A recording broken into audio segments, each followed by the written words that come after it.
Greetings, YouTube. Today we're gonna take a walk with me today to Walmart. It's about a 2-hour walk from where I'm at, but I thought I'd talk a little bit about some videos I saw today. It's not much. It's normally where I get almost a little bit of my data. I try to at least look it up to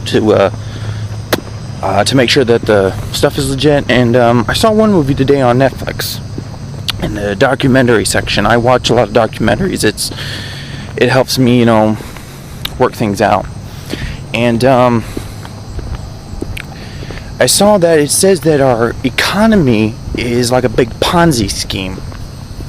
And it's kind of right. It's kind of right that it's a big ass Ponzi scheme, because if you look at it, it's pretty much, there's no gold backing it up no more. So we're basically just printing money out and giving it to other nations to buy our bonds, which I think some nations are not right in the head if they think doing that is the best logical choice. But it's their decision. If they want to act like a bunch of idiots, then I say a country has the right to act like an idiot. But it's not really that. Damn, lost the darkness. Try walking at night when it's pitch black, but it's a good night though. I'll give it that. I like walking at night because it helps me think, and it's more peaceful than constant cars zooming by and sun drives me crazy. I actually prefer darkness because it's cool. It's actually nice and cool outside. But back to the matter at hand. It's not that. It's kind of hard to explain, with some of my thoughts I try to put on here, but I try the best I can to make it more, at least try to figure it out what I'm actually doing. Sometimes I have no idea why I make videos. I try to figure it out myself, but back to the matter at hand again. The great Ponzi scheme. Yeah, it can happen. I see it's happening because, as I said, we're printing money and there's nothing there.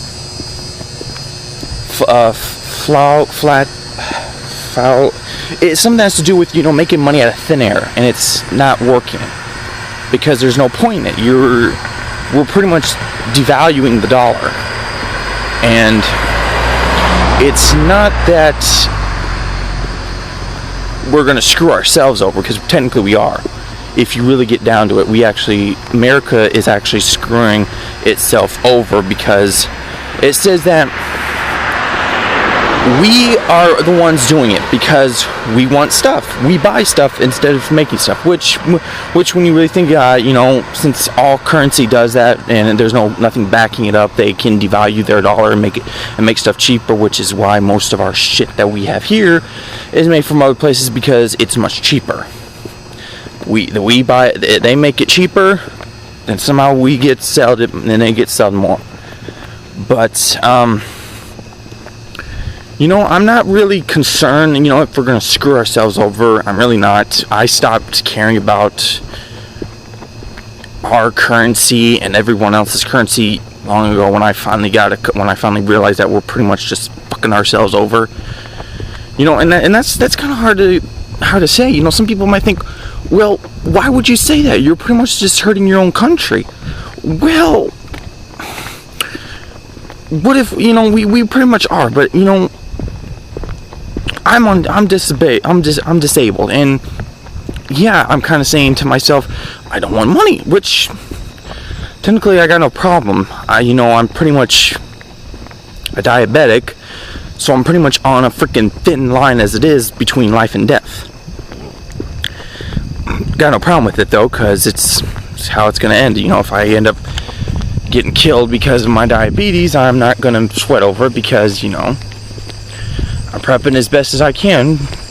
And shout out to Southern Prepper 1, he said, some people, during one of his scenarios, he said that some people died during the, because they couldn't get their insulin, and some actually lived and were a lot better. Well, as you can see, I don't think you can, I am actually not fat. I'm actually skinny. Mine was caused by pancreatitis. Too much sugar. I drank a lot of soda, a lot of regular soda. I'm drinking diet now, I'm trying to cut that down, but I'm a soda drinker. I can't help it. I'm trying my best. It's really addicting, which is nuts. I try to stay away from high fructose corn syrup. You know, at least if I can stay away from that, I think I have a shot of actually helping. But you know, but you know, if I get better during hard times when there's no insulin at all, hey, that's good. You know, I know it's going to be tough. I'll have some downs. You know, I try my best, but you know, as long as I can get, you know, even during the hard times when there's no, when everyone's scrounging around for stuff, and I pop it, and then I see insulin. You know, I'll grab it if I'm still, you know, if I can still use it. Yeah, if I've gone 3 months during hard times and I have not taken any insulin, then that's a sign that I'm pretty much good. You know, I haven't went into a diabetic coma, and I haven't flatlined, and I haven't laid down somewhere still alive but actually starving to death and pretty much getting eaten alive by animals. You know? So, but you know, I do fit. I go for walks. You know, like this walk to Walmart. This sucker's a 2-hour back, 1 hour there and 1 hour back. That is a hell of a walk, but it helps me out because it keeps me fit. You know, if I can at least if I can at least somehow get my diabetes under control, it's good. But yeah, with our dollar collapsing, I can see it because gold and silver. Gold's going to stay high. You can't. That's always going to stay high because that's before time. That was the big currency during olden time when silver and gold were the main currency. You walked around with silver and gold in your pocket. You didn't walk around with paper. And people say, well, why would I want to prep with gold and silver? I can't eat it. I can't protect me. It's not that it's not going to protect you. That's the only during our time in modern time that was taught to us that was the currency, gold and silver, the two valueless pieces on our planet. Well, stuff that we can actually touch without killing ourselves, but that was the most valuable pieces of metal that we could find and put into currency.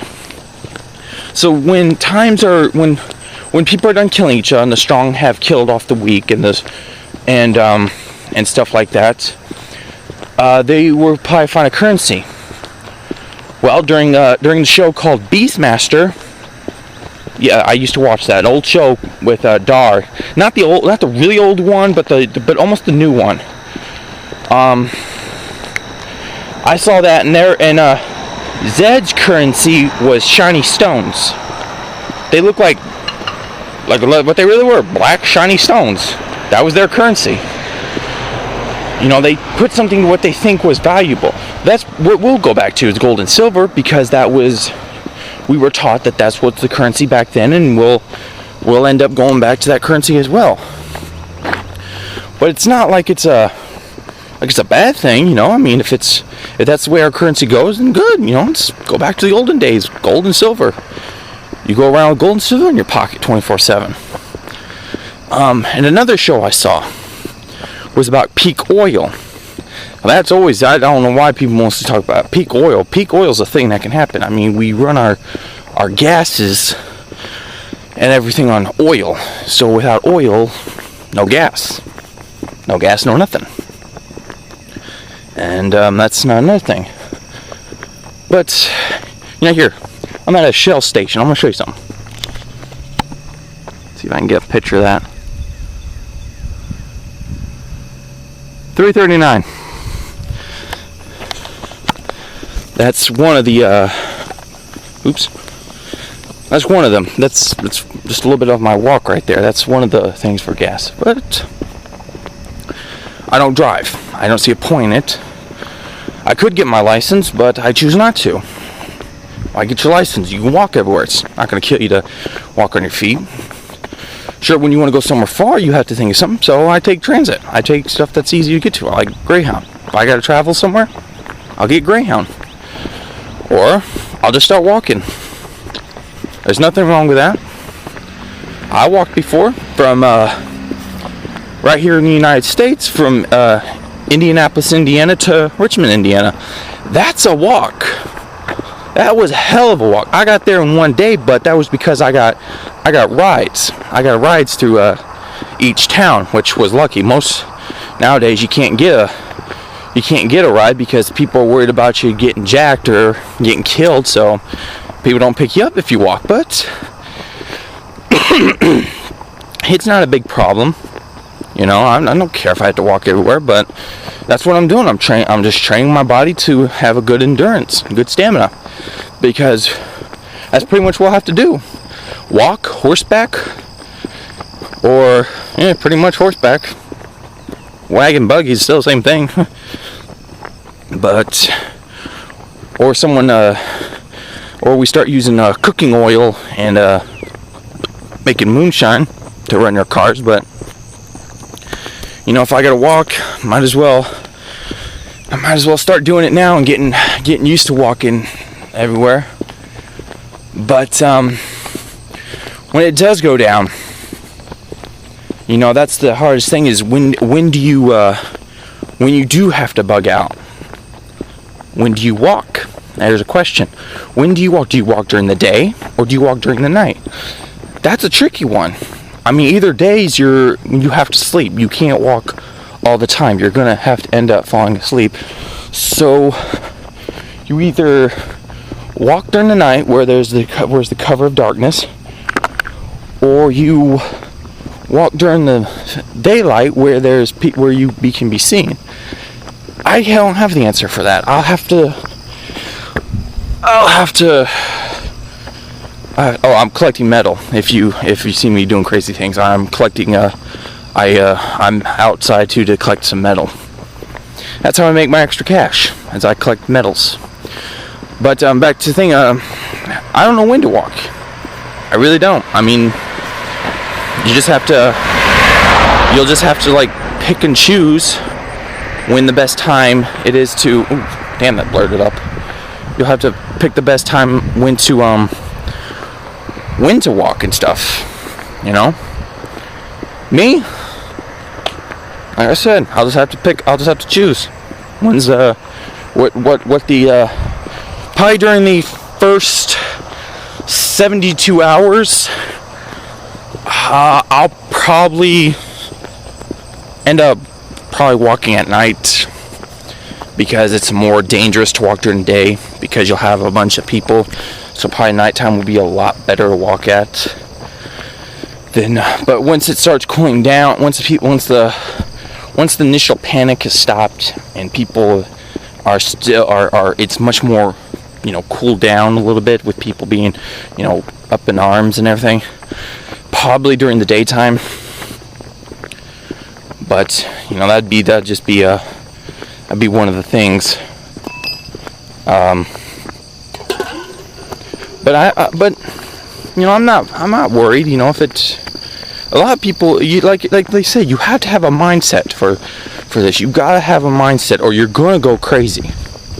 You're gonna go nuts if you don't have a mindset for something like that. And I do.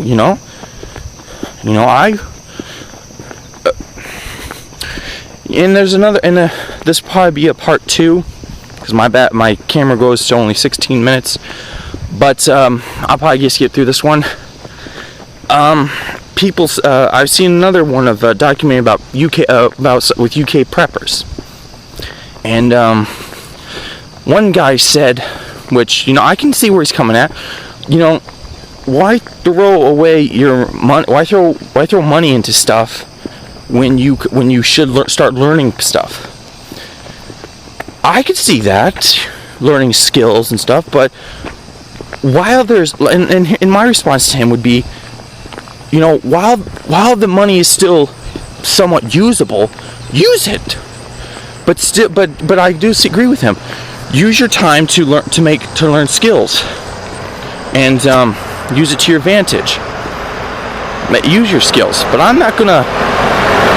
But if I have money, I'm gonna use it until my money is no longer unusable. Until it's nothing but junk. During Soviet Union's fall, when their when their money collapsed. All it was used for was wallpaper or starting a fire. And until the US dollar is completely worthless, I will take advantage of it.